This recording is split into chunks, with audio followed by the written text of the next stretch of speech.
Perkenalkan, saya Risy Oktavina Rokot dengan NIM F2020020006.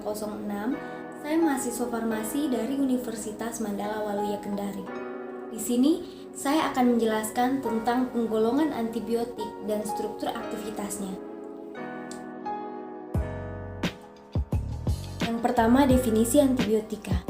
Istilah antibiotika berasal dari kata antibiosis yang berarti melawan hidup.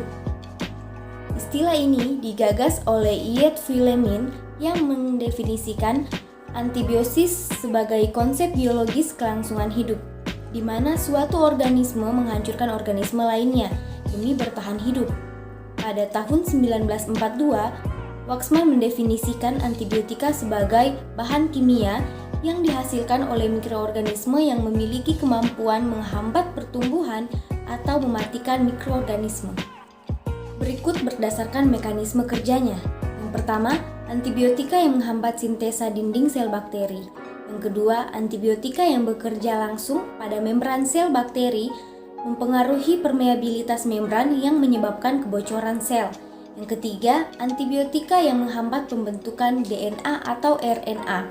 Yang keempat, antibiotika yang menghambat pembentukan protein pada ribosom. Yang kelima, antibiotika yang menghambat sintesa asam folat di dalam sitoplasma.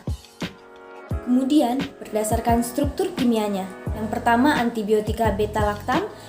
Yang kedua, aminoglikosida. Yang ketiga, tetrasiklin. Yang keempat, polipeptida. Yang kelima, makrolida. Yang keenam, inkomisin. Dan yang ketujuh, dan lain-lain. Selanjutnya, penggolongan antibiotika. Berdasarkan spektrum aktivitasnya, yang pertama, antibiotika spektrum luas merupakan antibiotika yang efektif terhadap bakteri gram positif dan gram negatif. Adapun obat-obat yang tergolong dalam antibiotika spektrum luas diantaranya adalah tetrasiklin, aminoglikosida, makrolida, rifampicin, ampicillin, amoxicillin, vancomycin, carbapenicillin, hetasilin, rifampicillin, sulbenisilin, ticarcillin, dan sebagian cefalosporin. Yang kedua, antibiotika spektrum sempit merupakan antibiotika yang efektif hanya pada bakteri gram positif atau bakteri gram negatif saja. Selanjutnya, antibiotika beta-laktam. Antibiotika beta-laktam dibagi menjadi 3 kelompok, yaitu turunan penisilin, cefalosporin, dan beta-laktam non-klasik. Turunan penisilin merupakan senyawa pilihan untuk pengobatan infeksi yang disebabkan oleh bakteri gram positif dan Cocci gram negatif. Untuk mekanisme kerja antibiotika, turunan beta-laktam adalah dinding sel bakteri, struktur yang kompleks dan berfungsi terutama sebagai selubung untuk melindungi protoplasma dan memberikan bentuk karakteristik bakteri. Komposisi struktur polimer dinding sel bakteri gram positif berbeda dengan bakteri gram negatif. Antibiotika turunan penisilin diklasifikasikan menjadi 5, yaitu yang pertama, penisilin yang peka terhadap penisilinase, contohnya nafcillin, fluoxacillin. Yang kedua, aminopenisilin, contohnya ampicillin dan amoxicillin. Yang ketiga, antipseudomonal penisilin atau karboksipenisilin, contohnya carbapenicillin dan ticarcillin. Yang keempat, ureidopenisilin, contohnya piperacillin dan aciocillin. Yang terakhir, turunan penisilin lainnya, contohnya acidocillin dan becampisilin. Yang kedua, turunan cefalosporin. Cefalosporin generasi 1 memiliki aktivitas yang tinggi terhadap bakteri gram positif, namun aktivitasnya rendah terhadap bakteri gram negatif. Sedangkan cefalosporin generasi 2 lebih aktif terhadap bakteri gram negatif dan tidak terlalu aktif terhadap bakteri gram positif.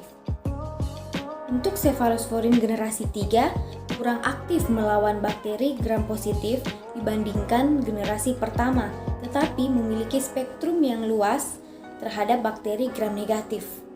Untuk cefalosporin generasi 4 memiliki spektrum yang lebih luas dalam melawan bakteri dibandingkan turunan cefalosporin sebelumnya. Berikutnya ada aminoglikosida, adalah antibiotika yang memiliki satu atau lebih gula amino yang terhubung pada cincin aminosititol melalui ikatan glikosida. Umumnya merupakan antibiotika spektrum luas dengan aktivitas yang lebih tinggi dalam melawan bakteri gram negatif dibanding bakteri gram positif. Contohnya streptomisin, neomisin, kanamisin, gentamisin, netilmisin, tobramisin, framisetin, dan amikasin. Golongan berikutnya yaitu tetrasiklin atau antibiotika turunan tetrasiklin merupakan turunan oktahidronaftasen yang terbentuk oleh gabungan 4 buah cincin serta memiliki 5 atau 6 pusat atom C asimetrik. Turunan tetrasiklin merupakan antibiotika poten yang memiliki aktivitas berspektrum luas baik terhadap gram negatif maupun gram positif. Contohnya yaitu seperti doksisiklin. Berikut hubungan struktur aktivitas turunan penisilin.